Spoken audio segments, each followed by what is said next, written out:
Sometimes, Charles, an author doesn't mark his sentences for you the way the commoner does by putting the sentence in the center of the page and saying, this is the important sentence.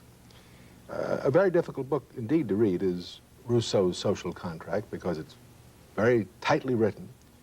And with enormous style. Yeah. But you've got to find his key sentences. I've read this book a good many times. I would guess... How many times? I would guess in the last 50 years, 20, 25 times. And over the years of reading it, I think I've found the key sentences which, if you put them together, as you must put them together, make the argument for Book 1 of the Social Contract. Let me read you what I've picked out as the key sentences in that first book. The first one is the opening sentence of Chapter 2. The most ancient of all societies, and the only, emphasize the word only, one that is natural, is the family. And even so, the children remain attached to the father only so long as they need him for their preservation. Yeah. Now, when they grow up, the family is dissolved. The key words are only, natural, and need. That's right. Right. Now, the second sentence, which occurs as the opening sentence of Chapter 3, makes a different point. But these two sentences then carry on into the third, fourth, and fifth sentence. Second sentence of importance is, the strongest is never strong enough to be always the master, unless he transforms strength into right and obedience into duty. Right in the sense of lawfulness or legitimacy or whatever. Legitimate authority. Right. And that point is carried off into the next key sentence, which is the opening sentence of Chapter 4. Listen to it carefully now. Since no man has a natural authority over his fellow. A natural authority, Yeah. right. By nature, he doesn't have authority over another man. And since force creates no right, we must conclude that conventions form the basis of all legitimate authority among men. Because force does not create a law, a lawfulness or a legitimate authority. Right, okay. And finally, the last two sentences. He has supposed that men are living in a state of nature, not in a state of civil society. And he says, I suppose men to have reached the point at which the obstacles in the way of their preservation in the state of nature show their power of resistance to be greater than the resources at the disposal of each individual for his maintenance in that state. That primitive condition can thus subsist no longer. That is, they can't live in the state of nature anymore because they'll die. And the human race would perish. Right. Unless it changed its manner of existence. But now if we go back to the first sentence, which makes the family natural because we need it for our preservation, then the state is equally natural, is it not? Right, and because we need it. Right. Now, Okay. having put the state being natural, but force creating no right, the last sentence of these five states the problem we have to solve. The problem, says Rousseau, is to find a form of association which will defend and protect with the whole common force the person and goods of each associate, and in which each, you and I joining together, all of us forming a state, in which each, while uniting himself with all, may still obey himself alone and remain as free as before. Yeah. Now, how he solves that problem is of course, But what you've done here is to take a whole book. It's a book out of, it's several pages long, 10 pages long. That's right. And you have found the key sentences which added up make the argument of Book 1. Of Book 1, yeah. It's a very hard thing to do, Mortimer. It's probably very hard to follow it as you read it. I mean, you should have the text in front of you, but you have to make the effort to do it, don't you? Yes, because if you don't do that, you're just reading page after page with no build-up of argument. Right. Now, you know, Charles, sometimes in this task of finding the author's important sentences, you come upon a quite different situation. That is, the examples we've had so far are examples where the sentences build up constructively, cumulatively, to make an argument to which each sentence contributes. But sometimes when you read a book, you find sentences that puzzle you because within a few pages, what is said in one sentence appears to be contradicted by what is said in another. Let me, this is an extraordinary document, by the way. This is the preamble of the Mechanics' Union of Trade Associations in 1827 in Philadelphia. Oh, yes, one of the earliest papers of a labor union. And the mechanics say it's written almost in the tone of the Declaration of Independence, on the first of these pages. Do not all the streams of wealth, which flow in every direction, and are emptied into and absorbed by the coffers of the unproductive, that is, the capitalists, the owners of, exclusively take their rise in the bones, marrow, and muscles of the industrious classes. Right. Okay. They're saying, yes, labor is the sole producer of wealth. Right. Now then, having said that, 1 page later they said, no, at the present period, when wealth is so easily and abundantly created that the markets of the world are overflowing with it, and when, in consequence thereof, and of the continual development and increase of scientific power and technology, the demand for human labor is gradually and inevitably diminishing. Let's listen to that. Here they've said, is not labor the sole source of wealth?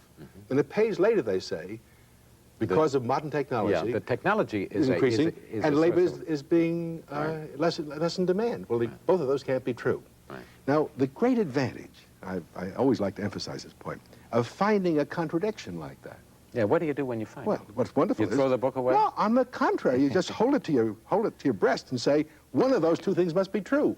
They both can't be true. Well, they can't both be true. Could they both be false? Yes, this is not a strict... If they're a strict contradiction, one of them has to be false and the other true. But these both can't be true. Right. And so you're asking yourself, which is true if either is true? Right.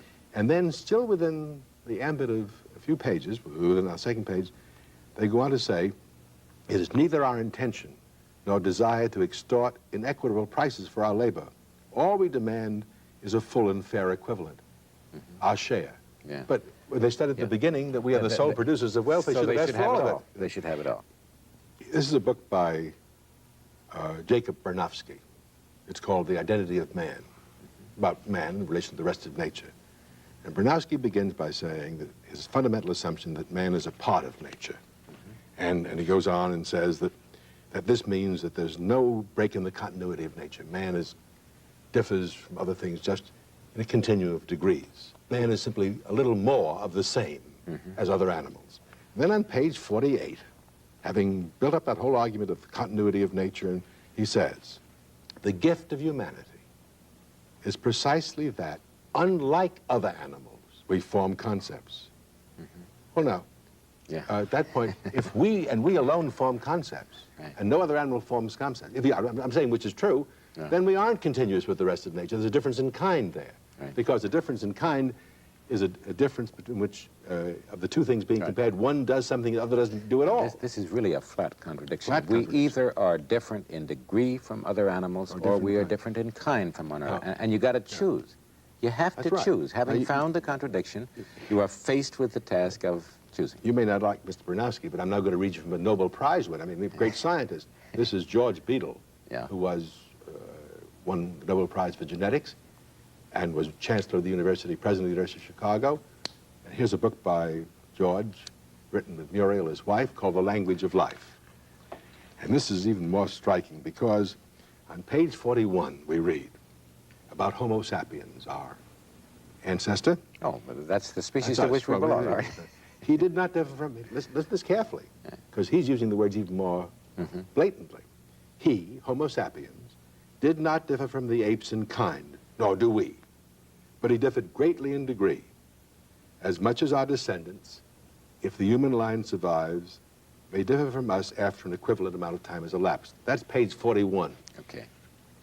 On page 39, he says, but with the initial discovery that one can make tools, our species appeared on the evolutionary horizon. Apes can use tools, but only men can fabricate them. I'm not saying it's right, but if it's true that only men can fabricate tools, only men, means apes can't fabricate them, and that means there's a difference in kind, not a difference in degree. So 2 pages later, he says there's only a difference in degree. Now, I really don't, I'm puzzled sometimes. I don't understand how a great scientist like Well, George Beadle. George Beadle Yeah. can, But- within 2 pages, not know he's contradicted himself. Are you saying the book's a bad book? No. I'm saying that even, and true of the great books, true of other books, I could show you a case in Aristotle, I think. Let me give you a case in Aristotle, without even going to the text. in the politics, and I think Beadle is better than Bernowski, and I think Aristotle is better than Beadle. Right. But Aristotle will say in chapter 2 of the first book of the Politics, man is by nature a political animal. And then in chapter 4 he will say, some men are by nature slaves. Well, now both of those things can't be true. Right. For if man, meaning all men, are by nature political, able to participate in government, and take part in political life, then some men can't be by nature slaves, incapable of such political activity. Right. And yet, contradiction is the most extraordinary thing, because unless you're the most careful writer in the world, you can, as the context of your discussion changes, say things that are not in harmony or coherence. But the duty of the reader, I insist, I may be over-exaggerating this, but my own tendency to be logical. Well, you love to find contradictions. But if you don't find them, what are you doing with your mind when you read a book? If you don't find them, are you really paying attention to the argument? And in the case of Aristotle, I think you either have to find a way of reconciling those two statements, or you have to say he's wrong about one or the other. Either all men are by nature political, in which case no men are by nature slaves, or if some men are by nature slaves, then it's not true that all men are by nature political. You see. Finding contradictions in a book serves another purpose for the reader. When you find a contradiction, you have found a place where the author is really struggling. If he were clear on a subject, he wouldn't contradict himself. That's entirely correct. The contradiction identifies a problem that the author is struggling with and trying to solve. And finding the problems that the author is trying to solve in his book tells you what the book is all about. And sometimes the author does it for you, and sometimes he doesn't. You mean, does what for you? States what his problem is. States what his problem is. But I agree with you that whether he does it or not, your task is to find out what the problem is that the author is trying to solve. Now, Rousseau, whom I've referred to before, does it beautifully for you in the very opening sentence. I mean, it couldn't be better. Yeah, I love the that opening sentence of the Social Contract. Let me read it to you.